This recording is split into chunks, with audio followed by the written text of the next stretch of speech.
Hey guys, thanks for joining me today. I'm your host, Sherry, and you are listening to From the Dark Side podcast. Today we're going back to 2001 for this one.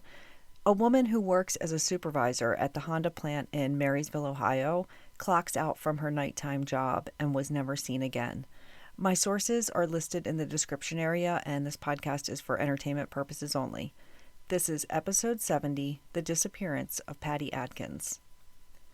2001 was one of the worst years in American history. We can't talk about 2001 without mentioning the terrorist attacks on the World Trade Center and the Pentagon and Shanksville, Pennsylvania. Some other things going on in the world: Shrek and Monsters, Inc. were released in theaters. The price of a PlayStation 2 was $299.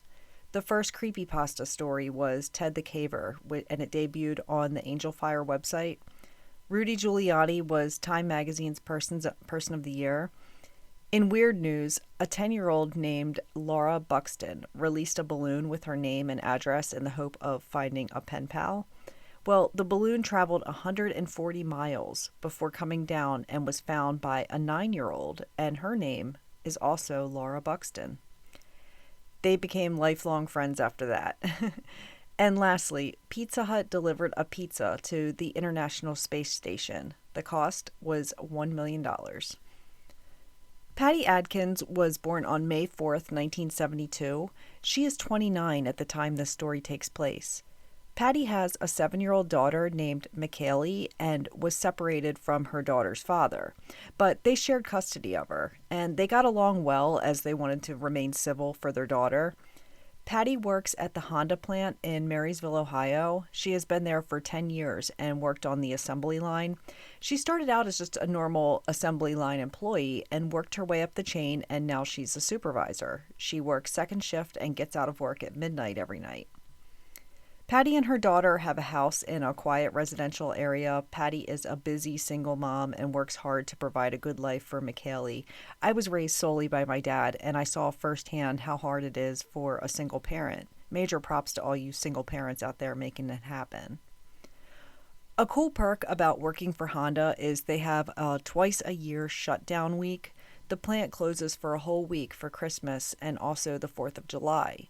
These are paid vacation weeks. You don't even have to use your regular PTO or anything like that. The company just pays you to not come in. How cool is that? So it's June 2001, and Patti is gearing up for her week-long vacation.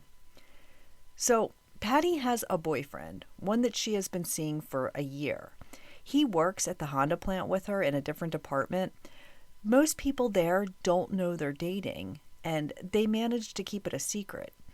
The reason for this is because this man is married. Now, Patti told her family and friends that, yeah, he's married, but not for much longer. He and his wife were heading for divorce. Whether that's true or not, this is what he supposedly told Patti. The boyfriend's name has never been released to the public. I know his name, but for the purposes of this show only, I'm going to refer to him as Mark. Again, Mark is not his name. This is just a name I came up with, so I don't have to keep referring to him as the boyfriend. Mark tells Patti that for their week-long shutdown, since they both have off, he wants to take her on vacation to Canada. This will be a week-long trip.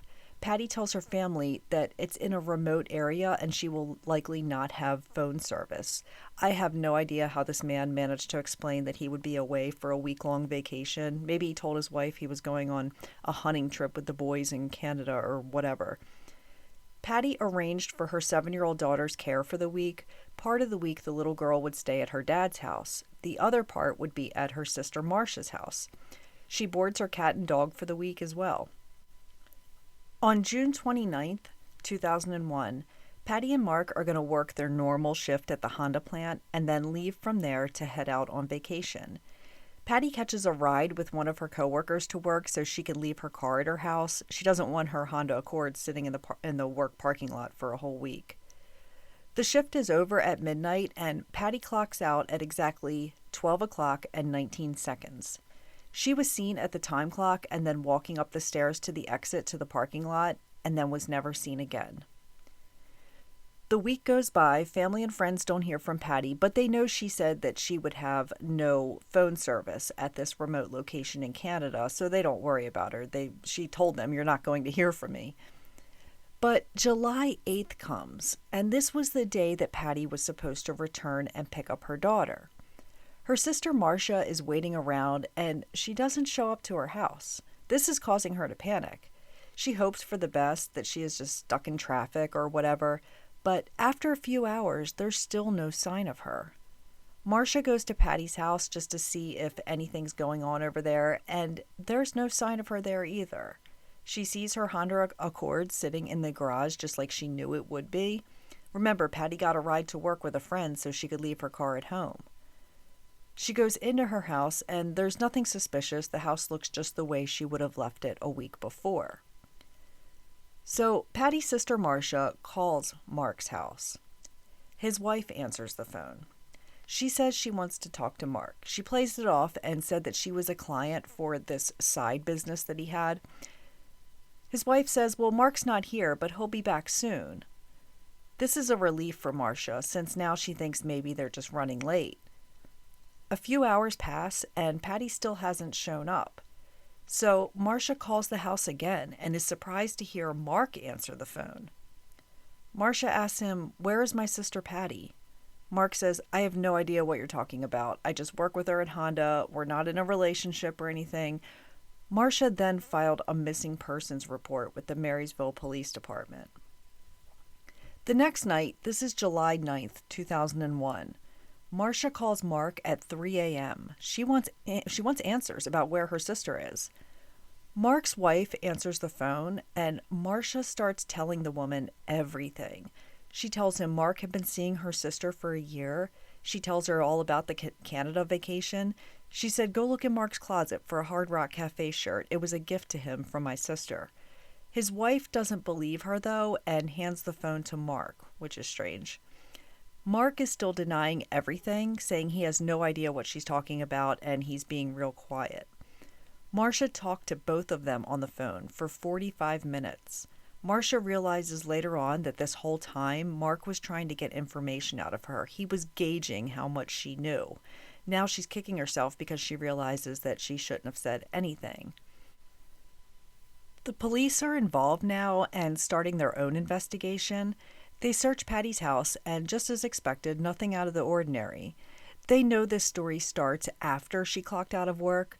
They interview Mark and search his house and his side business. They do find that Hard Rock Cafe shirt that Marcia was talking about. They also find a birthday card to him signed by Patti. He says this was from a bunch of his coworkers, but oddly, Patti was the only one who signed it. They also found a cell phone that Patti had bought for him. Mark continues to deny that he had an affair with Patti. His wife says there's no way. He works at Honda, he has a side business, plus they have kids. He has no time to have an affair. The police learned from Patti's family that Mark had told her for that trip she didn't have to pack anything. Everything she needed, they would just buy when they got there. This seems really weird, especially because they are going to be in a remote area in Canada. Like, she was told not to even bring clothes or her toothbrush or anything, no bags. We learned that Patti did bring one bag. It contained a new nightgown that she had bought at Victoria's Secret. It was blue and it was Mark's favorite color. We learned that once Patti clocked out, she got in the back of Mark's truck, under the tonneau cover that he had just bought days before. She laid down in the back of the truck so no one could see her because of this tonneau cover. The reason for this is because Mark had to drive a coworker home and didn't want anyone to know Patti was back there. Mark gave this guy a ride home every night after work, so Patti and Mark planned that Patti would just hide in the back. Once the coworker was dropped off, Patti would climb up front and they'd be off on their vacation. Mark tells police during his interview that he clocked out of work on Friday at midnight. He dropped a coworker off at his house and he was back home by 2:30 a.m., which his wife backs this up. Why it took so long to come home was he had a long drive to the coworker's house. Plus, him and the coworker stopped at Burger King and spent almost an hour in the drive-thru. The manager of this Burger King would state that if he was there between midnight and 2:30 a.m., there is no way he would have waited 45 minutes for food. We're talking 4 to 6 minutes tops. Mark and his wife both tell police Mark was home all week during the week-long shutdown. He did odd jobs around the house during this time. Police search Mark's truck and don't find anything of substance. They find the tonneau cover that had since been removed from the truck. On it, they found a hair that belonged to Patti's cat. They also found a small speck of blood. Unfortunately, it wasn't enough to use for a DNA test back in 2001. I know you guys are wondering what the motive is here for Mark to pretend he's going to take Patti on vacation and instead murder her. I assumed it was because he didn't want to get caught having an affair with her. This would be an extreme way not to get caught. Plus, his wife could probably walk in on them having sex and still wouldn't believe he's capable of it. We see the way she's in disbelief that her husband is capable of having an affair. We learn that there may be another motive for Mark to want Patti dead. We learned that Mark told Patti he wanted to buy out his share of the side business he had. That would be the only way that they could be together. His wife wouldn't be able to take it from him if he got out of it first. Once that happened, he could divorce his wife and then he and Patti could ride off into the sunset. Patti wants to speed this process up, so she began giving Mark money. She told her sister that Mark promised to pay it back in increments, but he hadn't yet. And I'm not talking $1,000. Patti gave Mark $90,000. She borrowed from her 401k, she took out a second mortgage on her house, plus her own savings. She had been withdrawing money to give to him for a while. He never paid her any of it back. There's no digital footprint of this either because Patti was using cash. The only thing they had was her financial records where she was withdrawing the cash. Mark wasn't depositing it into his bank either, so there's no way to prove that it went to him. Police did find tons of empty money bands in Patti's house. Patti's sister Marcia was pissed that she was giving this guy money left and right, but Patti told her that once they returned from their Canada trip, he said he would start paying her back. Mark denies, even to this day, that they were having an affair. He says he has no idea about the Canada trip the police keep probing him about. He says he had no plans to go anywhere with Patti. She's just a coworker. He's married and came home to his wife after work. Mark has always been the prime suspect, but without physical evidence to prove beyond a reasonable doubt, it would be extremely hard to get a conviction. All they have is a cat hair and a small speck of blood. A cadaver dog was brought into Mark's yard and started going crazy next to a patch of newly poured concrete. The concrete was dug up and nothing was found. I'm interested in the conversation between Mark's coworker he drove home that night and the police. I don't know what was said, but it couldn't have been much because it didn't help the case. In my opinion, I don't believe his coworker was involved in her disappearance. I think whatever happened took place after he was dropped off. Patti was declared legally dead in 2006. This is 5 years after her disappearance. No trace of her has ever been found.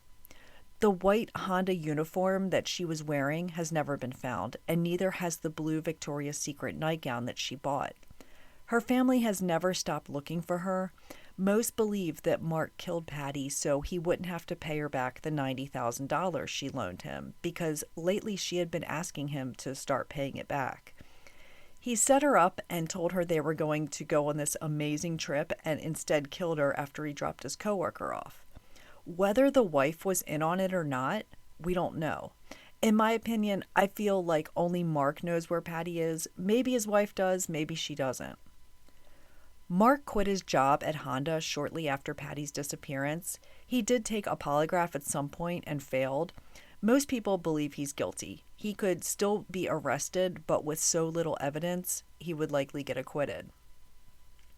It's extremely unlikely that Patti would up and abandon her daughter on purpose.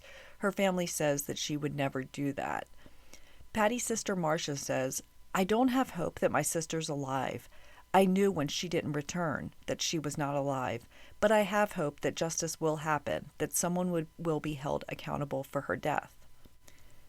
Patty's daughter, who was only 7 when her mom disappeared, is now 29, the same age her mom was when she disappeared. She spoke out in 2016 for the first time. She said how hard it's been for the last 15 years not knowing where her mom is, especially birthdays and Mother's Days. She says, "We want closure. I hope someone will let us know what happened." There is currently a $25,000 reward to anyone who can locate the body of Patti Adkins. They haven't been able to grieve properly because they don't know what happened. They also know her remains are still out there somewhere.